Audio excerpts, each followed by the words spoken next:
नमस्ते बच्चों, मैं राहुल त्यागी आपका विषयाध्यापक कक्षा 11 समाजशास्त्र लेकर उपस्थित हूँ, जिसमें हम प्रथम चैप्टर का रिवीजन कर रहे हैं, उसे पुनः पढ़ रहे हैं। उसमें समाजशास्त्र क्या था उसके बारे में हम पढ़ चुके हैं। ये भी बता चुके हैं कि समाजशास्त्र एक सामाजिक विज्ञान है, सभी विज्ञानों के साथ इसका संबंध माना जाता है। समाज का ज्ञान कराने वाला है, व्यावहारिक ज्ञान की जानकारी देने वाला है। इसलिए बच्चों, समाजशास्त्र को पूरी तरीके से समझने के लिए हमें समाजशास्त्र के साथ जो अन्य शास्त्र हैं उन्हें भी समझना होगा, क्योंकि समाजशास्त्र सभी शास्त्रों के साथ संबंध रखता है। इसलिए हमें समाजशास्त्र को और शास्त्रों के साथ भी समझना होगा। समाजशास्त्र के विषय में पूरी तरीके से आपको समझाने का प्रयास किया जा रहा है, इसलिए सभी बच्चे इन जो पुनर्विवेचन आपको कराया जा रहा है, इसलिए दोबारा आप अपनी इस वीडियो को ज़रूर देखें और साथ में पिछली वीडियो को भी देखें, जिससे कि आपको ये समाजशास्त्र क्या है, क्यों हमें पढ़ना चाहिए, इसके बारे में आपको समझ में आ जाएगा। आज हम बात करेंगे केवल समाजशास्त्र और अर्थशास्त्र के बारे में। इन दोनों के बारे में ही हम आज आपसे बात करेंगे, ठीक है। इसमें क्या है, ध्यान देंगे सभी बच्चे। समाजशास्त्र वो शास्त्र जिसमें समाज की जानकारी प्राप्त होती है। अर्थशास्त्र दोनों पृथक सामाजिक विज्ञान है, यानी दोनों अलग अलग हैं, परंतु दोनों में घनिष्ठ संबंध पाए जाते हैं, यानी ऐसे संबंध जो एक साथ जुड़े हुए होते हैं। सामाजिक पृष्ठभूमि में ही आर्थिक क्रियाकलाप जन्म लेते हैं, ये सभी जानते हैं बच्चों। आर्थिक प्रगति का इतिहास ही मानव सभ्यता का वास्तविक इतिहास है। ये कहने का मतलब क्या है, जैसी जैसी देश की आर्थिक स्थिति में प्रगति हुई, वैसी मानव की सभ्यता में बहुत तरीके से विकास देखने को मिला। समाजशास्त्र वह विज्ञान है जो अर्थशास्त्र की गोद में फला और फूला है। समाजशास्त्र वह विज्ञान है जो अर्थशास्त्र की गोद में फला और फूला, यानी ये पला है, इसको यहाँ पर ताकत मिली है, एनर्जी मिली है और अच्छा हुआ है। कहते हैं समाजशास्त्र मनुष्य के सामाजिक जीवन की व्याख्या करता है।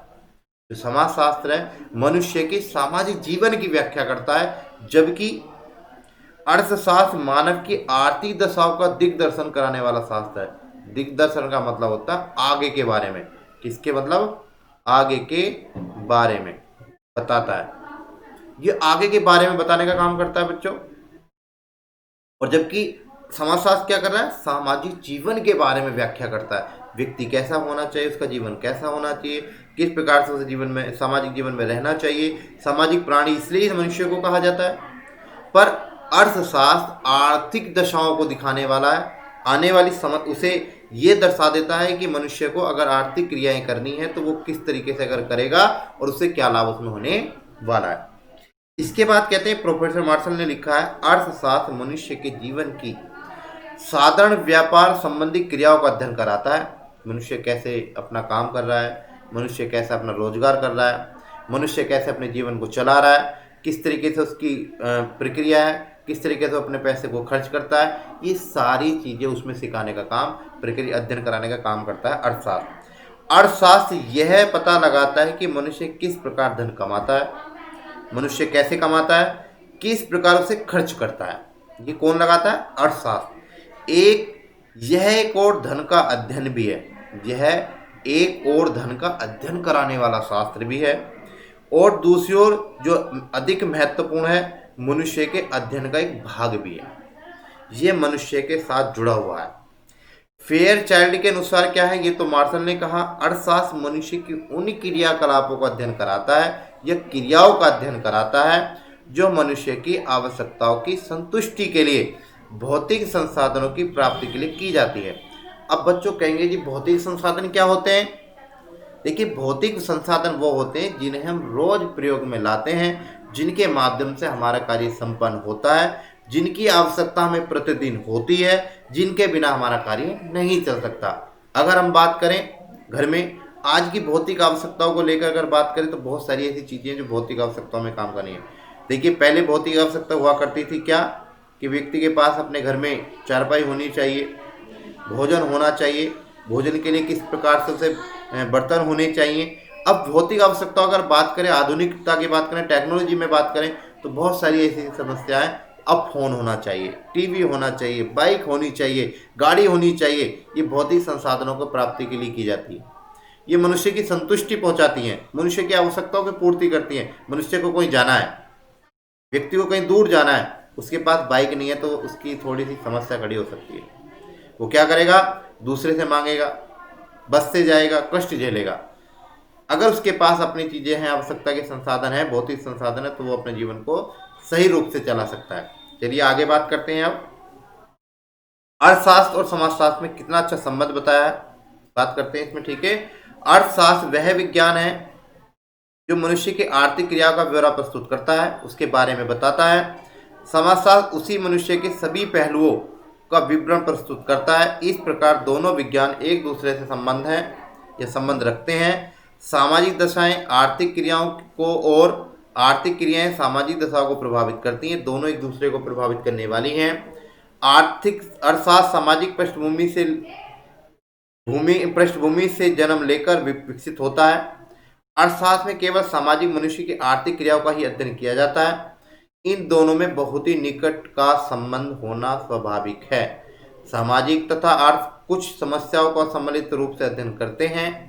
औद्योगिकरण, नगरीकरण, श्रम कल्याण, उसकी समस्याएं, बेकारी, गरीबी, ग्रामीण पिछड़ापन एवं ग्राम्य विकास आदि समस्याओं का दोनों साथ निरूपण करते हैं। ये दोनों इन सारी समस्याओं का समाधान करने का कार्य भी करते हैं। गरीबी को भी समाप्त करने का कार्य करते हैं, ग्रामीण में पिछड़ापन दूर करने का काम करते हैं, औद्योगिकरण में भी सहायता करते हैं, नगरीकरण में भी सहायता करते हैं और श्रम कल्याण में भी इसकी जैसी जो समस्या हो रही है उसमें भी सहायता करने का कार्य करते हैं, उसका निरूपण करते हैं। इन सब के लिए जितना सामाजिक कारक उत्तरदायी है उतना ही आर्थिक कारक भी उत्तरदायी होता है। समाज में रहने वाले व्यक्तियों को तो है ही समस्या, समाज तो है इसका कारण कि ये सारी स्थिति उत्पन्न हो रही है। साथ में आर्थिक यानी पैसे की समस्या भी इसमें देखने को मिल जाती है। आर्थिक और सामाजिक कारक भी एक मनुष्य में घनिष्ठ रूप से जुड़े हैं। अर्थशास्त्र और समाजशास्त्र में पारस्परिक निकटता होना स्वाभाविक है, एक दूसरे के बिना कार्य नहीं चल सकता। मनुष्य का पैसे के बिना और पैसे का मनुष्य के बिना कार्य नहीं चल सकता। सीधी बात समझ में आनी चाहिए कि जो पैसा है वो मनुष्य सदुपयोग करेगा तो ही वो पैसा सही जगह लग सकता है। अगर पैसा है तो मनुष्य सदुपयोग उसे अवश्य कर सकता है। अब इनमें अंतर देखते हैं, दोनों में थोड़ा अंतर भी पाया जाता है।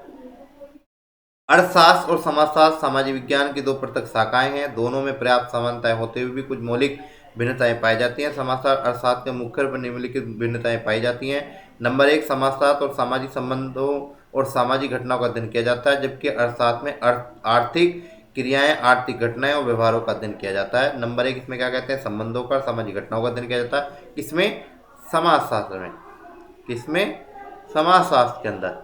और आर्थिक यानी मौलिक, और कहते हैं अर्थशास्त्र में मुख्य रूप से किन बातों पर विशेष ध्यान दे रहे हैं, उसमें कहते हैं आर्थिक घटनाएं, व्यवहारों का अध्ययन किया जाता है। अर्थशास्त्र में जो आर्थिक क्रियाकलाप होते हैं और आर्थिक घटनाएं घटती हैं, पैसे को लेकर जो भी समस्या आती है वो किसमें समझ में आती है, अर्थशास्त्र में। किसमें, अर्थशास्त्र के अंदर बात करते हैं। दूसरे क्या कहते हैं, समाजशास्त्र की विषय वस्तु सामाजिक दशाएं एवं घटनाएं समाज की परिस्थिति के आधार पर होती हैं, जबकि अर्थशास्त्र की आर्थिक क्रियाओं का विवेचन करना होता है, यह करता है।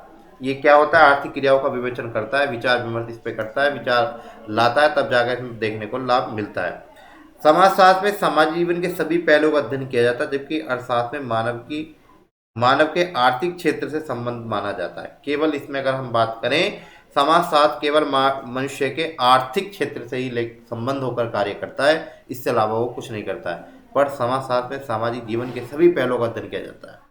आगे क्या कहते हैं इसमें, और इसी के बारे में कहते हैं थोड़ा सा। समाजशास्त्र का अध्ययन क्षेत्र विस्तृत और अर्थशास्त्र का क्षेत्र सीमित। यानी इसका क्या मतलब है, बड़ा है, ठीक है, और इसका छोटा है, ठीक है। क्या कहते हैं, छोटा है। दोबारा लिखता हूं इसे, क्या कहा जा रहा है इसमें, ठीक है। इसमें कहते हैं ये क्या है, छोटा है। इसका क्षेत्र छोटा है अर्थशास्त्र का, समाजशास्त्र का क्षेत्र क्या है, बड़ा है।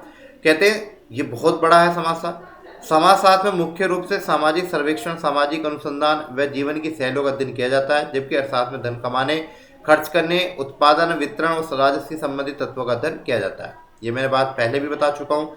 समाजशास्त्र में नियम, सार्वभौमिक और स्वतंत्रता होती है, इनके द्वारा घटनाओं को उनके वास्तविक रूप से दर्शाया जा सकता है, जबकि अर्थशास्त्र में नियम पूर्णतः स्वतंत्र नहीं होते हैं। इसमें क्या होती है, किसी भी कार्य करने की आज़ादी होती है, दूसरे इसमें आज़ादी नहीं होती है। समाजशास्त्र की प्रकृति समूह से जुड़ी है, जबकि अर्थशास्त्र की प्रकृति व्यक्तिवादी होती है। ये प्रकृति समूह से जुड़ी होती है, ग्रुप से जुड़ी होती है। इसमें प्रकृति मनुष्य से व्यक्तिवादी होती है, एक व्यक्ति से जुड़ी होती है। लास्ट में क्या कहते हैं, समाजशास्त्र एक सामान्य विज्ञान है, जबकि अर्थशास्त्र एक विशिष्ट विज्ञान है। ये एक सामान्य विज्ञान है, वो एक विशिष्ट विज्ञान है, जो एक विशेषता रखने वाला है। सारांश रूप में ये कहा जा सकता है कि समाजशास्त्र और अर्थशास्त्र कुछ समानताएं हैं तो कुछ भिन्नताएं भी हैं। इनके सबसे बावजूद भी आर्थिक जीवन का और समाजशास्त्र एक ऐसी शाखा है जो सामाजिक जीवन के आर्थिक और गैर आर्थिक पक्षों के बीच संबंधों का अध्ययन करती है। सामान्य भाषा में अर्थशास्त्र यानी कहते हैं आर्थिक समाजशास्त्र भी कहा जा सकता है। दोनों को एक नाम दिया गया है जिसका नाम है आर्थिक समाजशास्त्र भी कहा जा सकता है, क्योंकि दोनों में एक जैसी समानताएं देखने को मिलती हैं, कहीं कहीं भिन्नताएं भी देखने को मिलती हैं, फिर भी दोनों एक दूसरे की सहायता से कार्य करते हैं, क्योंकि मनुष्य को पैसे की आवश्यकता है और पैसे को मनुष्य की आवश्यकता है। दोनों एक दूसरे के साथ संबंध होकर कार्य करते हैं। इस प्रकार से दोनों के अंदर कुछ भिन्नताओं के साथ साथ सही एक पन भी पाया जाता है। दोनों एक रूप में काम भी करते हैं, इसलिए दोनों का नाम ही क्या दे दिया, आर्थिक समाजशास्त्र के नाम से इन्हें जाना जाता है। इस प्रकार से बच्चों हमने आज आपको केवल अर्थशास्त्र और समाजशास्त्र के संबंध के बारे में बताया कि अर्थशास्त्र और समाजशास्त्र दोनों किस प्रकार संबंध रखते हैं, दोनों किस प्रकार कार्य करते हैं, मनुष्य को किस प्रकार से इनका लाभ मिल रहा है। ये आज हमने इसमें समझाने का प्रयास किया, क्योंकि इसमें ऐसे बहुत सारे समाजशास्त्र के साथ अन्य समाजशास्त्रों के बारे में, अन्य विज्ञानों के बारे में, अनेक शास्त्रों के बारे में दिया गया है। इसलिए हम धीरे धीरे आपको इसके बारे में बताते जाएंगे, जिससे कि आपको ये चैप्टर पुनः समझ में आ जाए। धन्यवाद।